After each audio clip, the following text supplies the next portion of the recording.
Agora, a Bíblia lida e explicada, com Alain Amorim. Para quem quer ouvir a Palavra de Deus de forma simples e compreensível.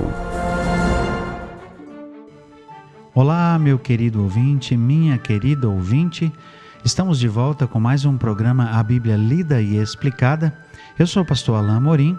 Nós vamos hoje considerar o trecho final do nosso capítulo 13 de Mateus. Estamos estudando no Evangelho de Mateus, no capítulo 13, e hoje vamos para o trecho final. Então eu quero que você abra a sua Bíblia, acompanhe comigo a leitura a partir do verso 51. Diz assim então o bendito texto da Palavra de Deus: Entendestes todas essas coisas? Responderam-lhe: Sim.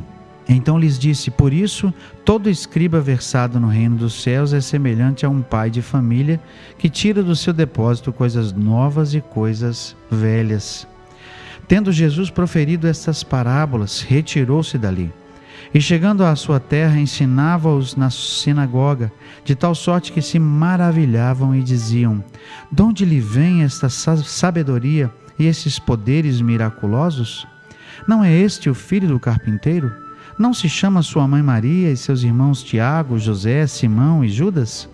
Não vivem entre nós todas as suas irmãs? De onde lhe vem, pois, tudo isso? E escandalizavam-se nele. Jesus, porém, lhes disse: Não há profeta sem honra, senão na sua terra e na sua casa. E não fez ali muitos milagres, por causa da incredulidade deles.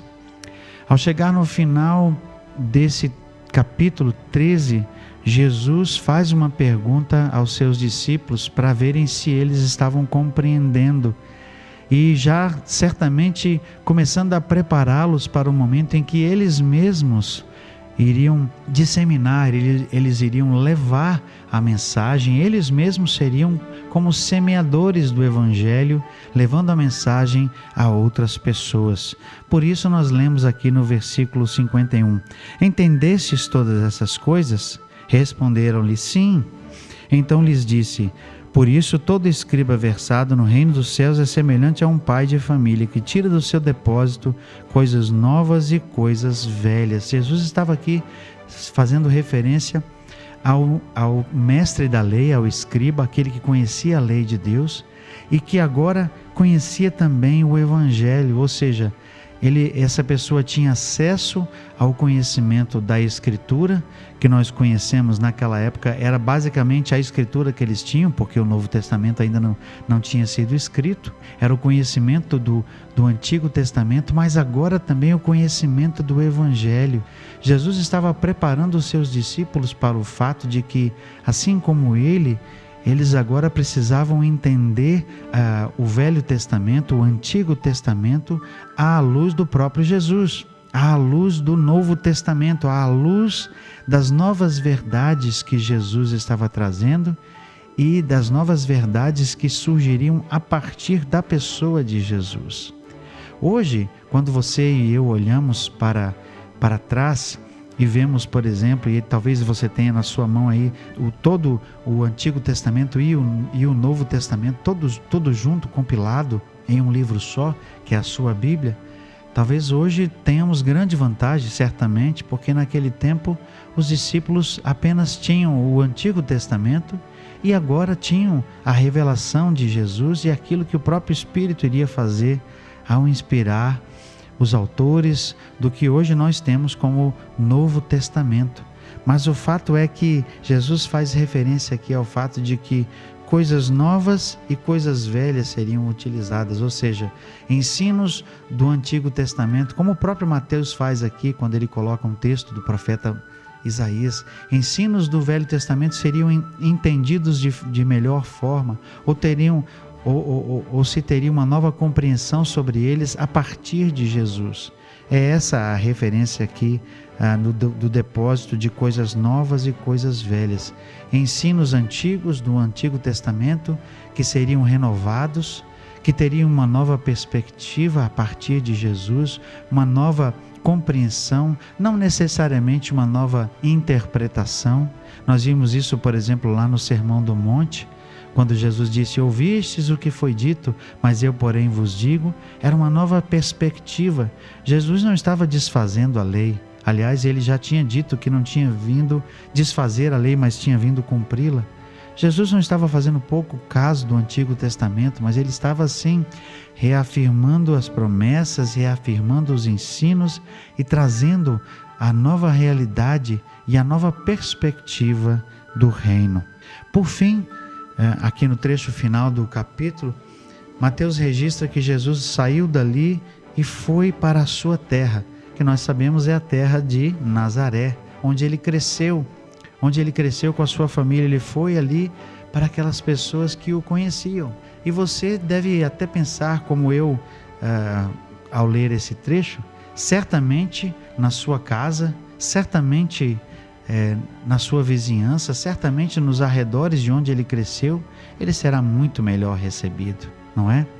Mas não é isso que nós vemos aqui, não é isso que acontece. Verso 54 diz assim: chegando à sua terra, ensinava-os na sinagoga, de tal sorte que se maravilhavam e diziam: de onde lhe vem essa sabedoria e esses poderes miraculosos? O fato é que as pessoas, igual às outras, estavam vendo e estavam reconhecendo os poderes de Jesus, estavam percebendo esse ensino extraordinário que ele trazia, estavam vendo a sua autoridade. E o texto diz que eles se maravilharam, mas infelizmente, apesar de se maravilharem, parece que o que eles fazem com o que estão vendo, com o que está diante deles, na pessoa de Jesus, não é acolhimento. Eles não estavam dispostos a acolher, a receber. Vejam o que o texto continua a dizer. Verso 55. Não é este o filho do carpinteiro? Não se chama sua mãe Maria, seus irmãos Tiago, José, Simão e Judas? Não vivem entre nós todas as suas irmãs? De onde lhe vem, pois, tudo isso? Essas pessoas reconhecem as coisas extraordinárias que Jesus estava fazendo, elas se espantam, elas se maravilham, mas elas começam a questionar: esse homem não é um homem comum? O pai dele não é um carpinteiro?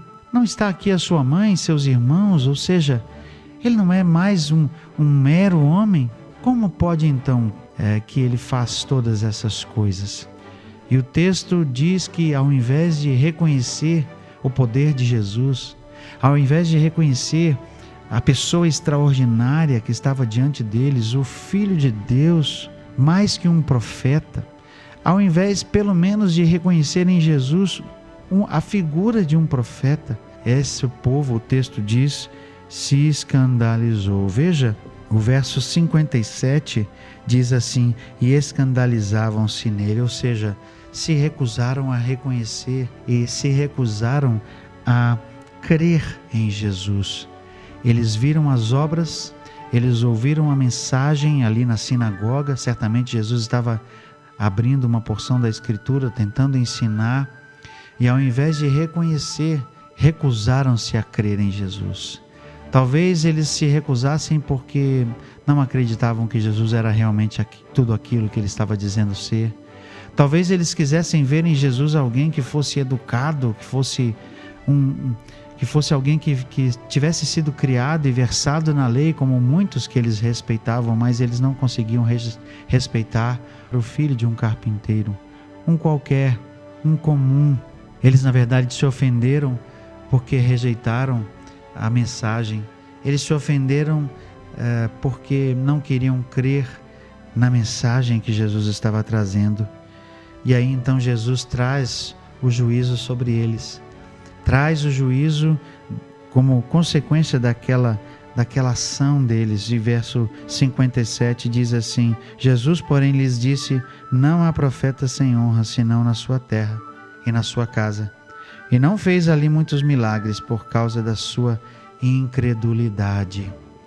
O fato é que aqueles não creram, e a sua falta de fé fez com que Jesus se afastasse dali, fosse embora e não fizesse mais nada. Jesus talvez tivesse feito alguns milagres e tivesse ali pregado um pouco, no afã de que aqueles que o conheciam que o viram crescer pudessem crer nele e reconhecer que ele era realmente de Deus, mas justamente por causa da sua incredulidade eles o rejeitam. E Jesus então se afasta dali. E o texto diz: não fez ali muitos milagres por causa da incredulidade. A falta de fé fez com que Jesus fosse embora. Eles não reconheceram quem Jesus era. Nós vemos aqui mais uma vez, fechando esse capítulo, a reação negativa de muitos. Alguns estavam crendo, alguns eram salvos, alguns recebiam a verdade do Evangelho, mas muitos, infelizmente, não faziam isso, não acolhiam a mensagem. Essa é a realidade, e que é a realidade até hoje. Muitos hoje têm ouvido falar de Jesus. Muitos se põem a considerar as verdades expressas na palavra de Deus, dos milagres, do fato de que ele morreu na cruz, do que ele veio fazer.